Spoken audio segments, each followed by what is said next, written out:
कोण होते 5 वेळा उपमुख्यमंत्री? माझ्या नशिबात होतो म्हणून झालो ना मी. असेच कुणीतरी येते सहज म्हणते दादा खराडवाडीत कॉलेज करा. अरे खराडवाडी केवढी, त्याला मुलं मुली आणणार कुठून? मी म्हटलं कुठून आणायची? ते म्हणते तुम्हीच आणायची काय? आईला म्हटलं वय झाले ना तर आता आणलीच असते. एक तर मी कुणाच्या नादाला लागत नाही, पण माझ्या नादाला जर कुणी लागलं तर त्याला मी सोडत नाही. आता कोणतरी लय मिठू मिठू मिठू बोलते. अरे आपण बोलतोय किती, आपला आवाका किती, आपण बोलतोय कोणाबरोबर? यंदा बघतोस तू कसा आमदार होतो ते.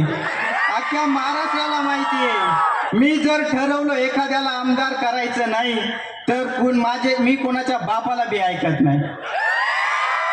हा महाराष्ट्रातील दादाचा वादा आहे, हा दादाचा वादा आहे. मी आज महाराष्ट्राचं नेतृत्व करतोय. मी गल्लीतला दादा नाही, मी महाराष्ट्राचा दादा आहे.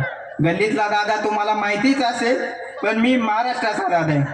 अरे एका ठिकाणी अशी सहज सभा होती, घोंगडी सभा होती, कॅमेरे नव्हते, काय नव्हते. कोणतरी म्हटलं दादा धरणात पाणी नाही. आयला म्हटलं धरणात पाणी नाही मग मी काय आता? सहज मी आपल्या भाषेत बोलून गेलो. आईला असं करावं काय? आईला धरणाचं नाव घेतलं आणि वाटोळं झालं माझं. असो, एक शेवटचं सांगतो दादांनो, राजकारण फार वंगाळ आहे रे, फार वंगाळ. असो, आपली रजा घेतो. धन्यवाद. जय महाराष्ट्र.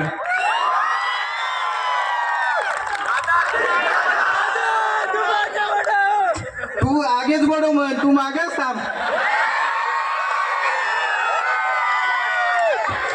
असो, आजही भूमिका साकारताना व भाषण करताना माझ्याकडून काही अपशब्द वापरले गेले असतील, कोणाला वाईट वाटलं असेल तर मी शब्द मागं घेतो आणि तुमची माफी मागतो.